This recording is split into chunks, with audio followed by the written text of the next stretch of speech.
நம் ஆண்டவர் இயேசு கிறிஸ்துவின் நாமத்தினால் மகிழ்ச்சியும் சமாதானமும் நம் அனைவரோடும் இருப்பதாக. 1 யோவான் 3:18-24 முடிய. பிள்ளைகளே, நாம் சொல்லிலும் பேச்சிலும் அல்ல, செயலில் உண்மையான அன்பை விளங்க செய்வோம். இதனால் நாம் உண்மையை சார்ந்தவர்கள் என அறிந்து கொள்வோம். நம் மனச்சான்று நாம் குற்றவாளிகள் என தீர்ப்பளித்தாலும் கடவுள் திருமுன் நம் உள்ளத்தை அமைதிப்படுத்த முடியும். ஏனெனில் கடவுள் நம் மனச்சான்று விட மேலானவர், அனைத்தையும் அறிபவர். அன்பார்ந்தவர்களே, நம் மனச்சான்று நாம் குற்றவாளிகள் என தீர்ப்பளிக்காதிருந்தால் நாம் கடவுள் திருமுன் உறுதியான நம்பிக்கை கொண்டிருக்க முடியும்.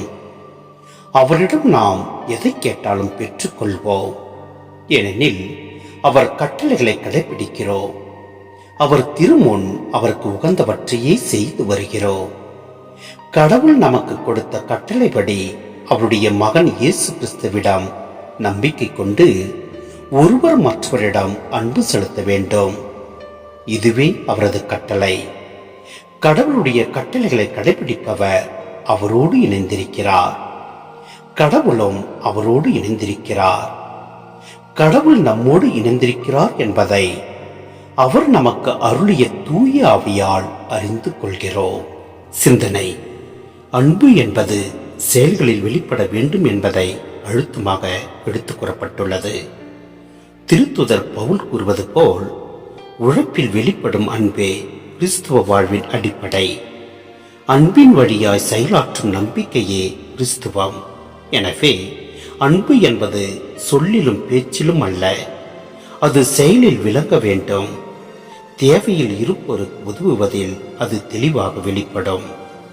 செல்வத்தை பகிர்ந்து கொடுப்பதில் மட்டுமல்ல, தேவையானால் தம் உயிரையே கொடுப்பதில்தான் உண்மையான அன்பு வெளிப்படுகிறது. இயேசு வாழ்ந்து காட்டிய அன்பும் இதுவே. எனவே நாம் அனைவரிடத்திலும் அன்பு கொண்டு அவற்றை செயல் வடிவில் விளங்க செய்வோம். அப்பொழுது எல்லாம் வல்ல இறைவன் நம்மை நிறைவாய் ஆசீர்வதிப்பார். ஆமேன்.